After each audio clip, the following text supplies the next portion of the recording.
જિલ્લાના અધ્યક્ષ શ્રી કીર્તિસિંહ વાઘેલા, પૂર્વ સાંસદ શ્રી પરબતભાઈ પટેલ, મારા સાથી ધારાસભ્ય શ્રી અનિકેતભાઈ ઠાકર, શ્રી પ્રવીણભાઈ માળી, શ્રી લવિંગજી ઠાકોર, શ્રી માવજીભાઈ દેસાઈ, શ્રી કેસાજી ચૌહાણ, અગ્ર સચિવ શ્રી અશ્વિની કુમારજી, બીએસએફના આઈજી શ્રી અભિષેક પાઠકજી, કલેક્ટર શ્રી, ડીડીઓ શ્રી, ઉપસ્થિત અધિકારીગણ, સૌ જવાનો, ઉપસ્થિત સૌ નાગરિક ભાઈઓ બહેનો, પ્રેસ મીડિયાના મિત્રો, સૌને મારા નમસ્કાર. આપ સૌને આંતરરાષ્ટ્રીય યોગ દિવસની શુભકામનાઓ પાઠવું છું.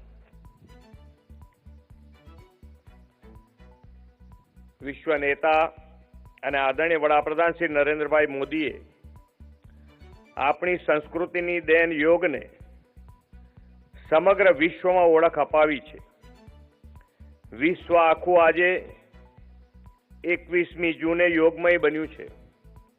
આજે યોગ માટે આપણી સાથે નડાબેટના 0 પોઈન્ટ ભારત પાકિસ્તાન બોર્ડર ઉપર મોટી સંખ્યામાં સહભાગીઓ અને રાજ્યભરમાં વિવિધ સ્થળોથી જોડાયેલા સૌને નિરામય જીવનની શુભકામનાઓ પાઠવું છું.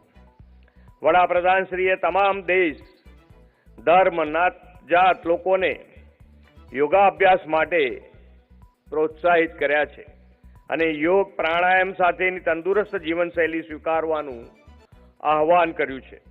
આજે યોગ સમગ્ર વિશ્વમાં આરોગ્ય સુખાકારીના એક સબળ માધ્યમ તરીકે સ્વીકૃત પામ્યો છે.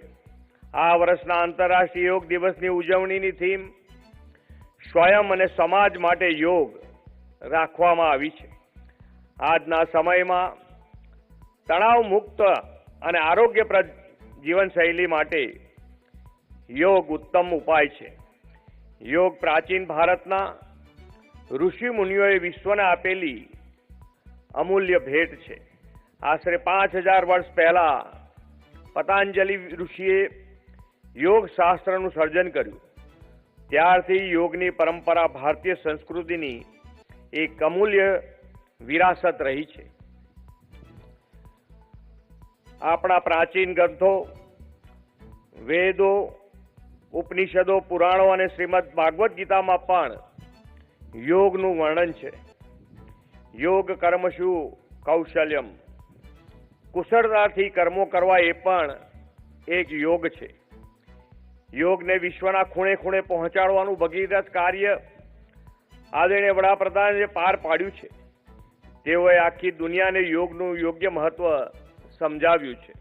શ્રી નરેન્દ્રભાઈના સર્વજન સુખાયના પ્રયત્નો સફળ થયા અને 2014માં યુનાઇટેડ નેશન 21 જૂનને આંતરરાષ્ટ્રીય યોગ દિવસ તરીકે ઉજવવાની માન્યતા આપી અને આજે 10મો વિશ્વ યોગ દિવસ ઉજવાય છે. યોગ આપણા આરોગ્ય અને સ્વાસ્થ્યની સુખાકારી માટે સર્વગ્રાહી અભિગમ છે. યોગ માત્ર વ્યાયામ નથી, પરંતુ શોધ છે. તે શક્તિ નથી, પણ સંવેદનશીલતા છે. તેમાં સ્પર્ધા નહીં, પણ સહકારની વાત છે. યોગ આત્મવિશ્વાસ નહીં, પરંતુ આત્મસંયમ છે. કોરોના કાળ દરમિયાન પ્રાચીન ભારતીય વારસા પ્રત્યે જોવાના લોકોના દ્રષ્ટિકોણમાં બહુ મોટો બદલાવ આવ્યો છે. કોરોના સામે લડવાના એક શસ્ત્ર તરીકે યોગ ઘર ઘરમાં સ્વીકૃત બન્યો છે. આજે દેશમાં યોગ પ્રશિક્ષણના વર્ગો આયોજિત થઈ રહ્યા છે. લોકડાઉન દરમિયાન જ્યારે લોકોને ઘરમાં જ રહેવું પડતું, ત્યારે શરીરને સ્વાસ્થ અને ઉર્જાવાન રાખવા માટે તેમજ મનને શાંત રાખવા માટે મોટી સંખ્યામાં લોકોએ યોગાભ્યાસ કર્યો હતો. કપાલભાતિ, અનુલોમ વિલોમ, ભસ્ત્રિકા, પ્રાણાયામના પ્રયોગથી લોકોએ રોગ પ્રતિકારક ક્ષમતા વધારવાની સાથે લોકોના ફેફસાને પણ મજબૂત બન્યા છે. વિશ્વ નેતા આદરણીય વડાપ્રધાન શ્રી નરેન્દ્રભાઈએ સતત 3જી વાર વડાપ્રધાન પદનો કાર્યકાળ સંભાળીને દાયકાઓ પછી નવો વિક્રમ સ્થાપ્યો છે. સૌનો સાથ, સૌનો વિકાસ, સૌના પ્રયાસ અને સૌના વિશ્વાસથી વડાપ્રધાનશ્રીએ ભારતને વિશ્વ મિત્ર બનાવવાના સંકલ્પ કર્યો છે. આદરણીય વડાપ્રધાનશ્રીએ પ્રેરણાથી યોગ દિનની ઉજવણી માટે આખા ગુજરાતમાં 1.25 કરોડથી વધારે લોકો યોગ દિવસની ઉજવણીમાં જોડાયા છે. વડાપ્રધાનશ્રીના યોગને વિશ્વવ્યાપી બનાવવાના સંકલ્પને સાકાર કરવા રાજ્ય સરકારે ગુજરાત રાજ્ય યોગ બોર્ડની રચના કરી છે અને તેના માધ્યમથી યોગનો વિશાળ પ્રમાણમાં પ્રચાર પ્રસાર થઈ રહ્યો છે.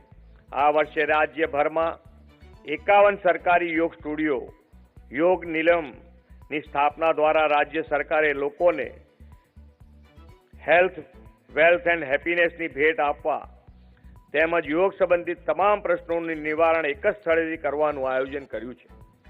ગુજરાતના છેવાડાના માનવી સહિત દરેક માનવી સુધી યોગને પહોંચાડવા માટે રાજ્ય સરકાર કટિબદ્ધ છે. આદરણીય વડાપ્રધાન શ્રી નરેન્દ્રભાઈ મોદીના નેતૃત્વમાં દેશ જ્યારે સર્વાંગી પ્રગતિના પથ પર અગ્રેસર બન્યો છે ત્યારે યોગની આ પ્રાચીન પરંપરા એ હવે જન આંદોલન બની છે. યોગનું આ જન આંદોલન દેશ અને દુનિયામાં સમગ્ર માનવજાત માટે નિરામય જીવન અને સ્વાસ્થ્ય સુખાકારીની પહેલ બની રહેશે એવા વિશ્વાસ સાથે વિરમું છું. ભારત માતા કી જય.